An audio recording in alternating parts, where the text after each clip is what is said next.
Showing on Law Weekly, a chart on the Nigerian National Petroleum Company Limited, NNPC Limited. Is it really a game changer? We have the views of a senior legal practitioner, Tolu Aderemi. Also showing on the program, the governor of Ogun State, Dr. Dapo Abiodun, has presented 13 sports utility vehicles to judges in the state. The move is part of his administration's goal of ensuring effective and quick dispensation of justice. Plus our recap of the top trending stories in the news. Hello and welcome to the program. I'm Shola Shieli. About a month ago, President Muhammadu Buhari officially unveiled the new identity of the Nigerian National Petroleum Company, NNPC Limited, at an event which saw the state-owned corporation transform into a commercially focused private oil and gas company. Some have described the move as a game changer. Some others are wary as to the true intent of government, and this is the starting point of my conversation with senior legal practitioner Tolu Aderemi, who has more than a decade experience in the energy sector, having handled and advised on complex transactions and commercial arbitrations in the oil and gas sector.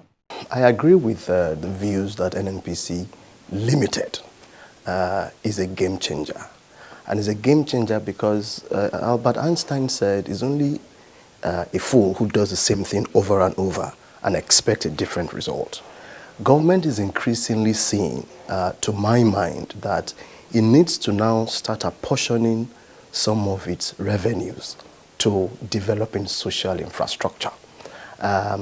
Putting all of that money in servicing all our JV and PSC portfolios is not beginning to make any sense anymore. And so what did government think of? Why don't we create an NNPC that is almost independent of government, that can go abroad and go to raise clean funding? Of course, to doing that, it must also have clean books. And for you to go abroad and raise money, you and I both know what it requires. You must be transparent. You must you must meet up to certain accounting standards. You must also comply with the principles of ESG. So these are things government was looking at and said, look, you know what? The best bet is let's create this entity. Let this entity drive itself. And for that reason, we also believe that it will also engender some kind of confidence across the continent, not even Nigeria. So I say to people, look at NNPC as a cash cow for all of us. NNPC Limited today is owned by over 200 Nigerians. The shares are held 50% each by the ministers of, or by the ministries of Petroleum Incorporated and Ministries of Finance Incorporated. Now, these two ministers or ministries are holding 50% each in trust for the federal government, the state government, and the local governments, meaning all of us. So what has just happened, July 19 was just a mere formality of unveiling what truly and really will start operating like your Saudi Aramco, the national oil company in Saudi Arabia, or like your Petrobras. Now, can that entity operate in such a commercial and a profit-driven manner that will even earn more revenue for government? I think it is. And when you look at the different layers of ownership structure, governance structure, even the layers of its ownership in terms of pre-divestment, in terms of post-divestment, you will see government's true intention. I want to set this entity to operate commercially, but I need to pilot it. And that is why government is still part of it today. That is the part I call pre-divestment period. Yes, you have heavy government presence. Because that's what it makes a lot of people question who really owns it. But the truth of the matter is, people have only looked at the pre-divestment period and not looked at the post-divestment period. The pre-divestment period, like you know, gives the president all the powers to set up the board. You know, everything about it is pre-divestment, even when he sells. So NNPC Limited today will now start lifting profit oil and profit gas, and will be selling on behalf, again, of the Federation. The monies realized from that will be paid to the Federation. I did not say Treasury single account because I do not know. The two shareholders will guide or will advise where this payment will be. But One thing that is interesting about it, in the past, the old NNPC, which is still alive, by the way, is still operating. Well, it's not operating, but it's just warehousing non-performing assets. What used to happen in the past is this same entity does all of this, but without charging anything. And so it relied heavily on government subventions from the budget. But today, NNPC Limited is going to be managing all these assets on behalf of these two entities, and is going to be charging 30%. It's expected to also have 20% earnings in terms of, so I think it's a question of people being patient about the growth of this new entity and also reading the act a little bit more. I mean, maybe that's part of why we're here anyway. For some others, there's this unresolved issue of the refineries. I mean, they say that it makes no sense that the country's 4 refineries are grounded and they are running at a loss, and Nigeria cannot meet its OPEC quota. So if we're talking about, transforming the NNPC and making it profitable, what needs to give? Oh, it has a dovetailing effect on it. So once it started running already, all those, the Warri refinery, the Kaduna refinery, they are subsidiaries to NNPC. And so today NNPC is operating a group structure, which must be profitable. Now, the only way NNPC Limited can be profitable is if its subsidiaries are also profitable. Because when you do group accounting, if one of your subsidiaries is not performing well, it can erode all the profit that you have made. So without any doubt, and not because we know of him, I think the current group CEO of NNPC, Melekere, is probably one of the best the corporation would ever have, because he's grown through the ranks. He understands all the issues. So he and is very passionate. He's a very passionate Nigerian. He will certainly, one of his immediate focus is to wrap up our refining capacity. I understand that already. I think Nexim, in partnership with some other entity, are already providing some funding for, I think, the Port Harcourt refinery. That is how it's going to start. Once you have, and it's all about boardroom conversations, once you have an entity that is commercially driven, Kerry knows if it does not generate money, there is no way he's going to be able to sustain the mammoth employees that the law has now thrust upon him. He cannot sack any of them, at least not now. So certainly he must drive that corporation to profitability. What else do you think needs to be done to complete the process of turning the NNPC into a genuinely world-class company in the mode of NLNG and Aramco of Saudi Arabia? Because there's those who say that the process is not yet complete. So, like it happened in the power sector, we're supposed to get to transition electricity market, TEM. I'm sure we never got there. I'm hoping that this NNPC Limited is going to get to the post-divestment era. The post-divestment era will eliminate some of what I have described now. And what that simply means is that shareholders, independent shareholders, will buy into the shares of NNPC. Ordinary Nigerians can, buy those shares. What needs to be done is that we must do everything possible, or government must do everything possible to get NNPC Limited to the post-divestment era, where independent investors and foreign investors, both local and foreign, can acquire shares in NNPC and then turn it around to be able to generate increased revenue. And what I will say to that is, contrary to what people also think, that government is going to go broke, NNPC Limited will no longer remit monies. It's a misconception. Misconception in the sense that government will not start earning profit oil, or the value of profit oil. It will start earning, or it will continue earning tax oil. There's also revenue to be earned on profit gas. There's revenue to be earned on profit oil. But guess what? Even before the independent shareholders come in, there's a 20% retained earnings in NNPC. Once NNPC also declares dividends, it will have to pay dividends, or declares profit, I beg your pardon. It will have to pay dividends to these shareholders. So, contrary to what people think, I think government is actually in a better position to earn more revenue. But I say that cautiously, because that revenue is revenue that must be deployed into developing our social infrastructure, and not using the revenue to go and develop. I mean, take an example, the 6-lane road from Abuja airport to the city gate. It makes no sense. It was funded from the budget. These are projects that you can connect to the capital market, where you can raise long-term funding. This is what government's focus should be. And free up, investing in things like paying for our cash calls in our JV assets. Let NNPC deal with that. Are we going to be eliminating subsidies, or will all that money go back to the subsidy? I will preempt you on that, and let me quickly answer that question. The question of subsidies, Shola, is it's a big elephant in the room. And I must say that any developing economy, even some developed economies, you need to first look at the citizens of your country, look at their per capita income, look at their standard of living before you impose additional discomfort.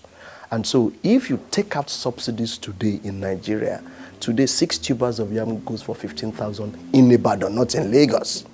And so you can imagine how much it is going to be in Lagos. So if government were to remove subsidies, then everybody will just go, crazy.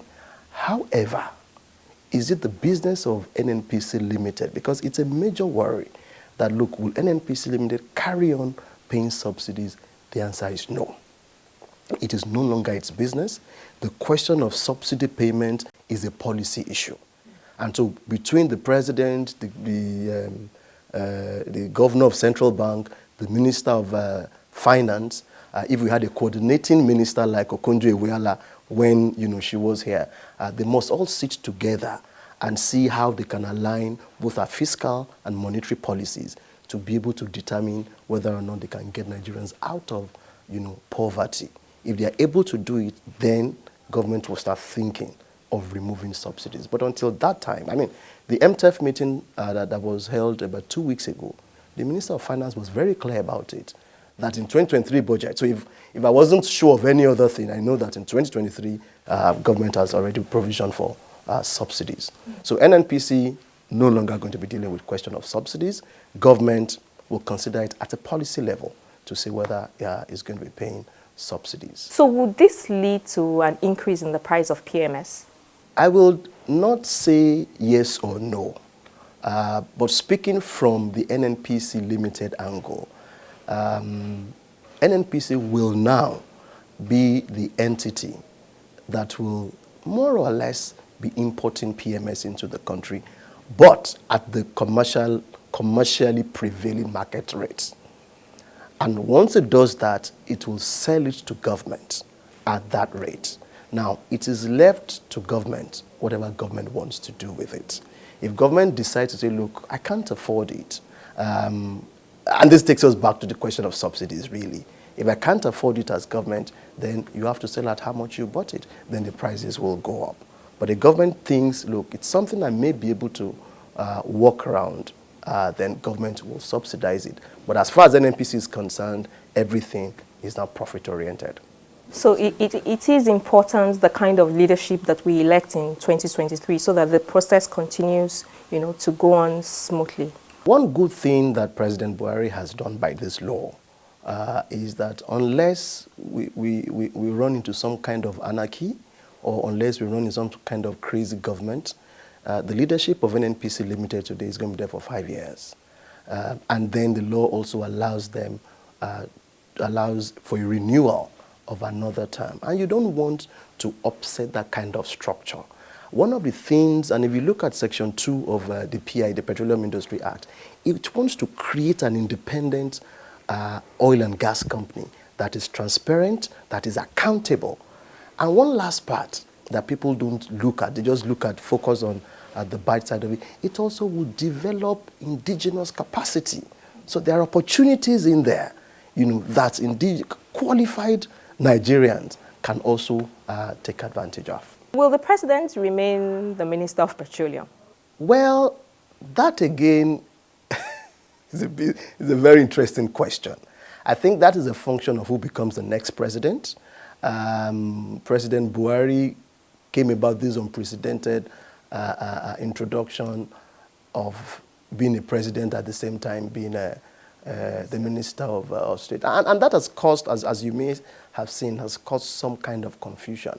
The Minister of State, as much as he tries sometimes, he forgets that he's the Minister of State because he performs all the functions of the Honorable Minister. So I think the next president may not want to.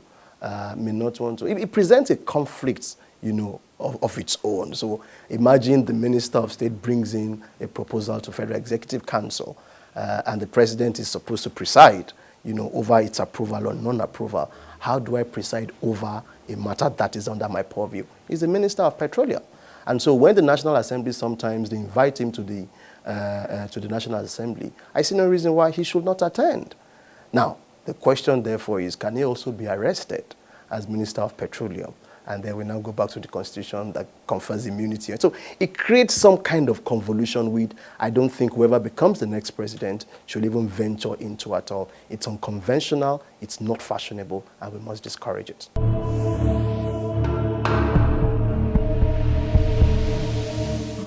Welcome back. As part of the fulfillment of his administration's promise to support the judiciary, the governor of Ogun State, Dapo Abiodun, has presented 13 sports utility vehicles to judges in his state towards ensuring effective and quick dispensation of justice. At a symbolic presentation held at the governor's office in Abeokuta, the state capital, Governor Abiodun also affirmed that this is imperative in order to shield them from temptations in the discharge of their duties. The governor was quick to assure other judges who will not be covered in this first batch that they will soon be attended to. We have proposed that we must support them because they are not businessmen, they are not politicians, they're judges, and this is what they know how to do. And we also want to ensure that they are not distracted. We want to insulate them from any form of temptation. So whatever it is that we can do, not to leave them open to endearments from other quarters, this administration will continue to do just that. Amongst other things, we have increased the quarterly allowance to the judges' welfare. We have embarked on the provision of a housing scheme for our judges to ensure that they not only have houses or are entitled to rent in their lifetime, but they have something during their life and after their life for their families. We've also embarked on some other initiatives that have allowed us to introduce the use of technology in helping to further facilitate the dispensation of justice. Amongst that is the e-registry. Also I believe Ogun State was one of the first states that we introduced the virtual sitting during the COVID-19. And also, there's this collaboration with lawyers in the private sector to allow them to offer free representation to those that cannot afford lawyers, just to further speed up cases that are stacking up in the system. Receiving the keys on behalf of the other judges, the Chief Judge of the state, Justice Mosumola Dipeolu, thanked the state governor for the gesture. Your Excellency, thank you very much for fulfilling this promise.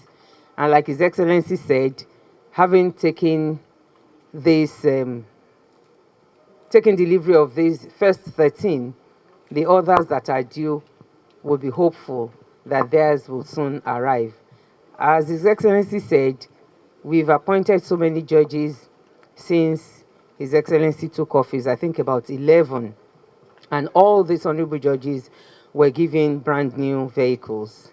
From there, we move on to the next report that the president of the Nigerian Bar Association, Olumide Akpata, has said the association may consider reporting the Chief Judge of Akwa Ibom State, Justice Ekaite Obot, to the National Judicial Council, NJC, over the committal to prison of human rights activist Inebei Effiong for alleged contempt.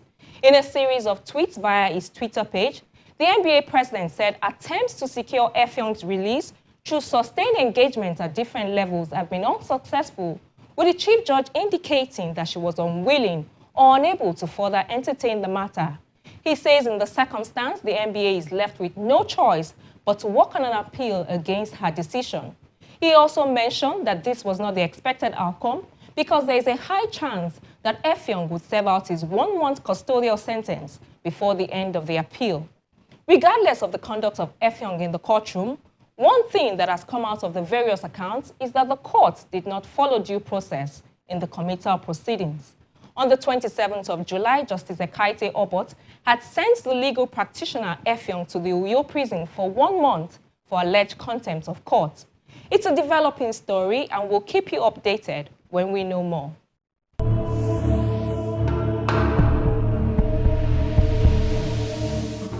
On the home stretch, let's now bring you a recap of some of the top trending stories in the news.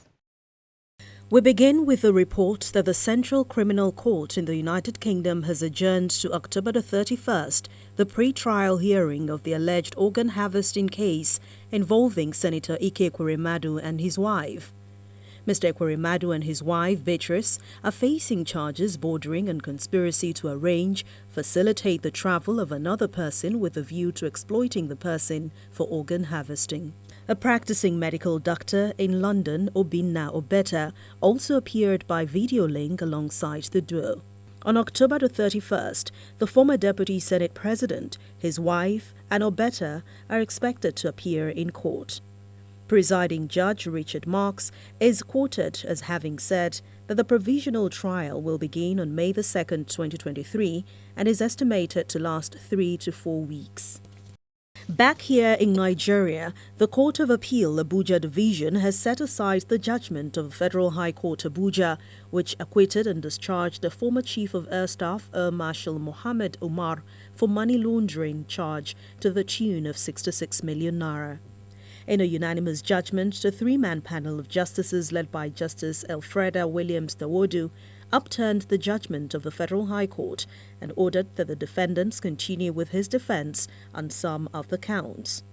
The former Air Chief is being persecuted by the Economic and Financial Crimes Commission for allegedly laundering the money which was said to have been stolen from the account of the Nigerian Air Force during his tenure between 2010 and 2012.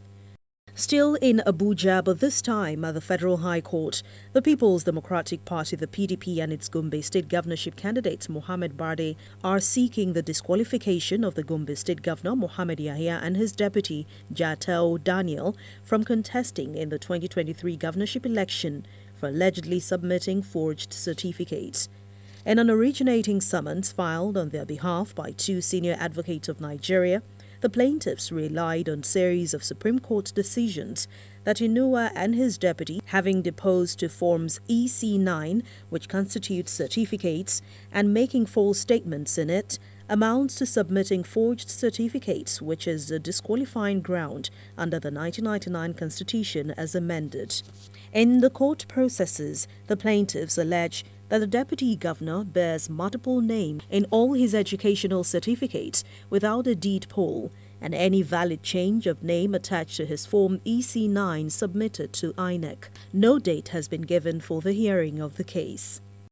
The Akwa Ibom State High Court on Thursday sentenced a 21-year-old defendant, Udwak Akban, to death by hanging for the murder of Inyobong Umoren. Umoren, a graduate of philosophy from the University of Uyo, was killed in April 2021.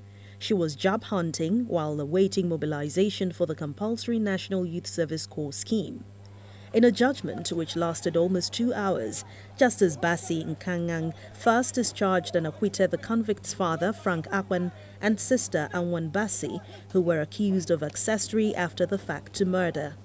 The court held that with regards to Akwan, the prosecution had proved beyond reasonable doubt the case of rape and murder against him. The court sentenced him to life imprisonment for having carnal knowledge of the deceased and death by hanging for murder. After the judge read out the judgment, the convict attempted to escape from the courtroom but was overpowered by security officials. And we round off with the report that Kumbi Ogunde, the partner at the law firm of Wole Olanipekun & Co., who is at the center of allegations of professional misconduct, has expressed a decision to take a leave of absence from legal practice.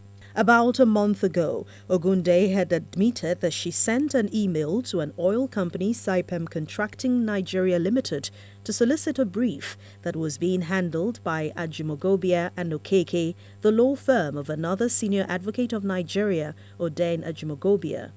The brief was related to the ongoing $130 million case at the Rivers State High Court brought by the Rivers State government.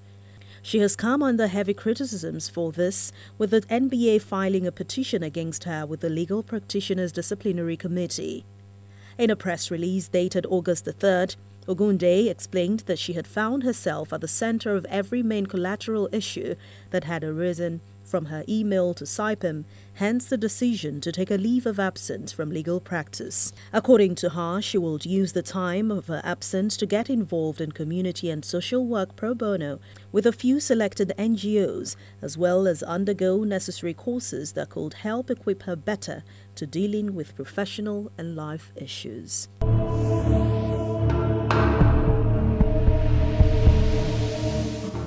That's the program this week. Don't forget that you can find this episode and past episodes on our YouTube page. I am Shola Shayeli. Thank you for watching and see you next week.